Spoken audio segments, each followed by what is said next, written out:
I need to tell you something most people will never say out loud, because even saying it feels dangerous. My name is not important, but what I used to be is. For years, I operated on the other side of the spiritual world, in darkness, under instructions that were precise, organized, and deliberate. We didn't move randomly. We moved by rules, by timing, and by permission. And the most important of those rules revolved around 1 hour. We was a legal shift. When homes went quiet, when lights turned off, when families slept and attention dropped, authority changed, boundaries weakened, permissions opened without people realizing they had given any. Whims are not neutral spaces after midnight. We either covered or exposed. Learned that the hard way through assignments I can never forget. Some houses welcomed us without resistance. Others stopped us before we even crossed the threshold. And the difference was never wealth, religion, or how often people went to church. It was something far simpler, far quieter, and far more deliberate.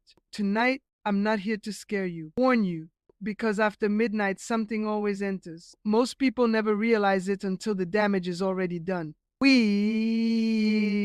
was chosen because of what happens to people at that hour. By then, the noise of the day has faded.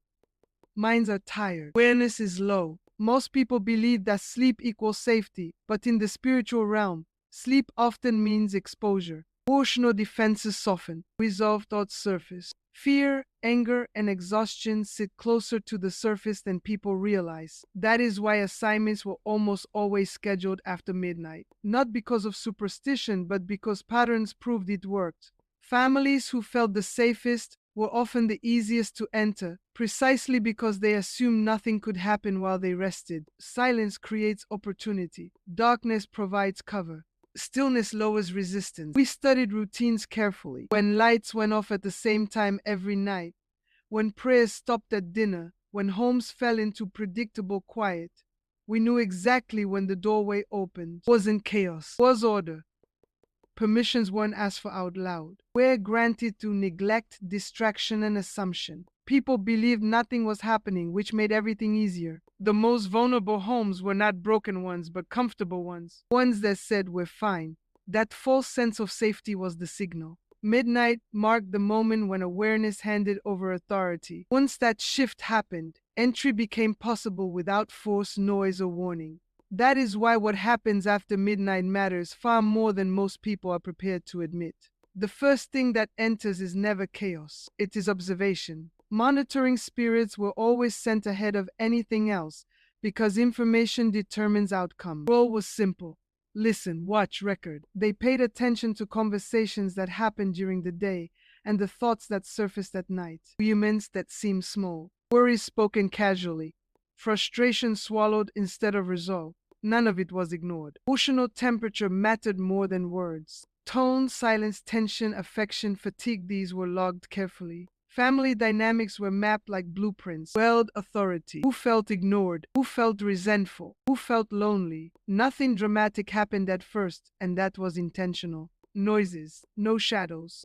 Monitoring works best when it goes unnoticed. People slept peacefully, convinced their home was quiet, while patterns were being collected. With time, that information determined what came next and when. Seeds were planted later, but never before observation was complete. We learned when to speak and when to stay silent. We learned which nights emotions ran high and which mornings regret followed.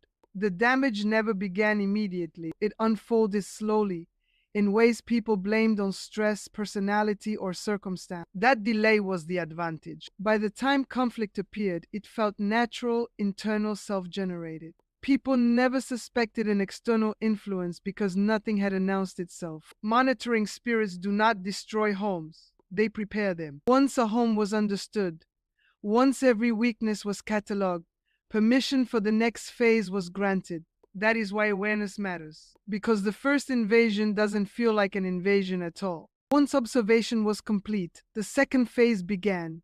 And this is where most damage happened. Nothing entered the room physically. Nothing moved. Nothing announced itself. Instead, ideas were introduced quietly, always after midnight, when the mind drifts between rest and awareness. A thought would surface that felt personal. Why did she say that earlier? Another followed. He doesn't really respect you. Fear slipped in disguise as concern. Lust appeared as curiosity, wore the mask of honesty. Exhaustion amplified everything. These were not commands, were suggestions, subtle enough to be accepted as self-generated. Remember one assignment clearly. Married couple, faithful, stable, predictable. No shouting, no betrayal. Visible cracks. Weeks, nothing happened at all. Then small irritations appeared.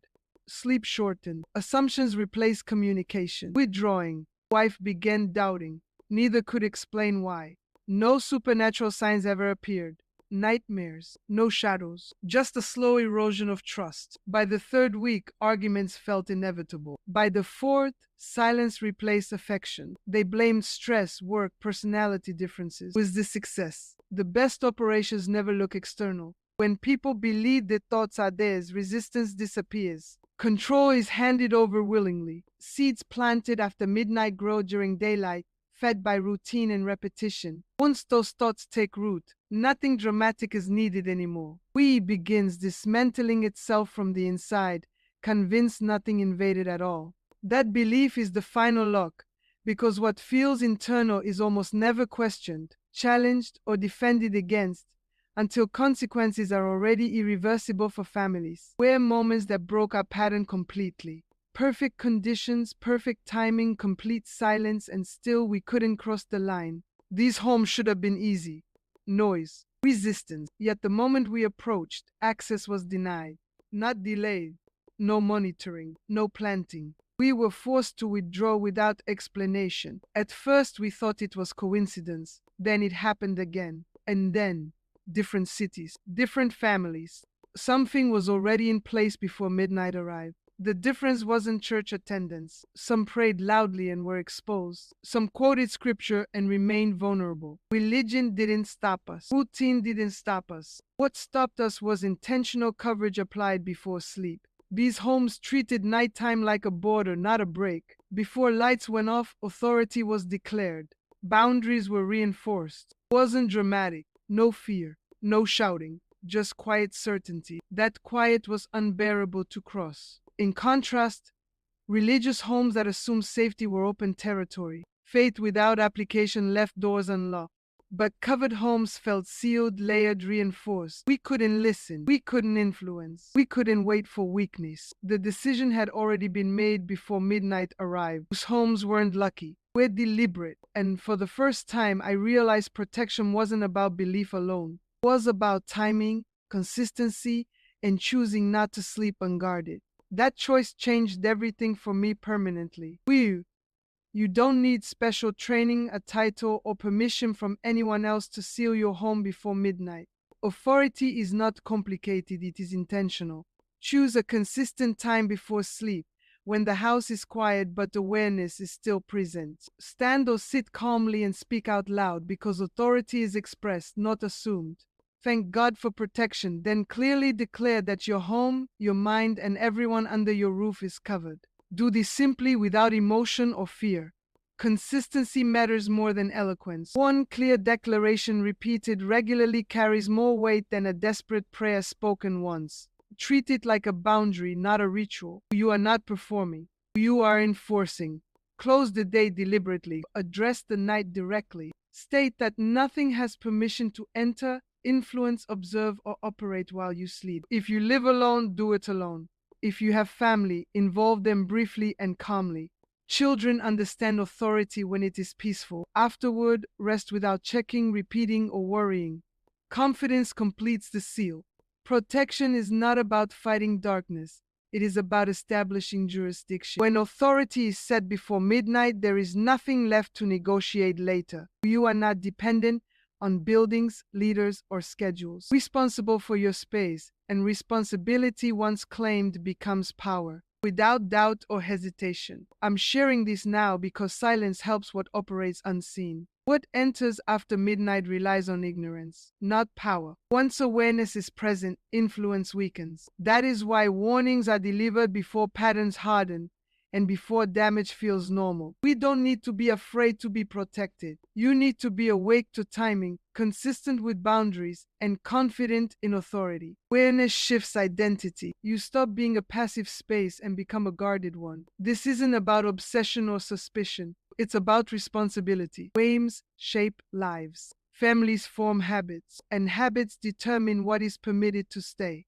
When one person understands this, a household benefits. When a community understands it, vulnerability shrinks. That is why this message should not stop with you. Share it with someone who sleeps uneasy, who senses heaviness at night, who can't explain why peace fades after dark. You are not spreading fear. You are extending protection. Remember this, you are not targeted because you are weak. You are targeted because you are unattended. Awareness restores coverage. Consistency sustains it. When people choose to guard their nights deliberately, it has nowhere left to go. That choice changes homes, families, and futures permanently forever.